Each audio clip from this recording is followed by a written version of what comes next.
My name is Andrus-Price and welcome to Finding God in Gourmet. Today we are cooking corn chowder. This is the way my mom did it. I saw her make this many a time and it's a super simple recipe and I love making it on a rainy day. I have my window open. Hopefully you can hear the pitter-patter of the rain. It is a little cool here in Hawaii. It's December and so I like to get festive during December to celebrate this special month. So we're going to get started with all you need is 2 cans of whole kernel corn, 1 can of cream of mushroom. My mom cooked a lot with cream of mushroom. That's kind of the generation. 1 onion that is minced or finely chopped. I like to use purple onions because they're sweet. You can also use Texas onions that are sweet, and 1 pound of bacon, yummy. And I have here about half a teaspoon of pepper. I have 4 cloves of garlic, and I'm going to use about a tablespoon of Worcestershire sauce. So this will all be whipped together in about 20 minutes. So I hope that you enjoy this recipe, and if you do, let me know. I'll walk you through it as we go. So you just want to add a little bit of olive oil, about a tablespoon, and saute the onions for a couple of minutes, and then you're going to add the chopped up bacon.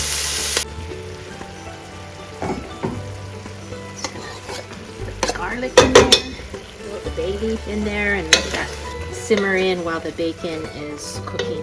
And you want to cook the bacon until it is crisp, or mildly crisp even would be okay. At this point, if you want to drain the bacon, there's not a whole lot of bacon fat in here, but if you want, you can drain it. I leave it in because it adds a lot of flavor. And you know what? Every once in a while, you just gotta eat something that has some fat in it. So I reintroduce the onions and corn, and I put it in with the liquid. I add the mushroom soup. This makes me think of my mom and my grandma because they always cooked with cream of mushroom soup. I don't do it very often, but again, this recipe is my mom's, and so I follow what I saw her doing. You just want to stir it a bit. I like to add the pepper, and you just let it simmer for maybe 15 minutes. You don't have to thicken it or anything. I just serve it like this. I'm going to give it a taste.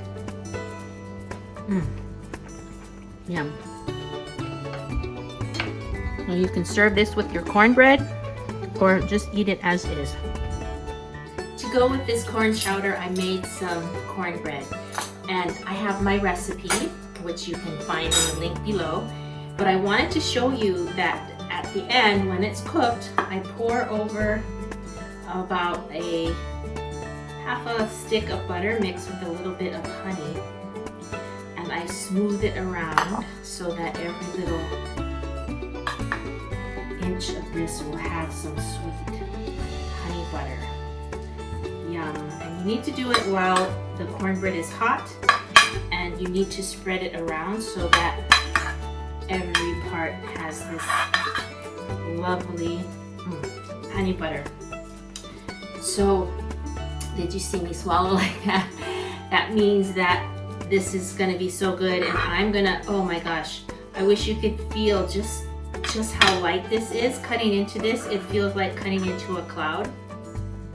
So it's dark on the top. Let me show you. Dark on the top. Ow. But it's nice and beautiful yellow in the middle. And I'm just gonna have a little bite in here. And again, it's like it's so light and fluffy.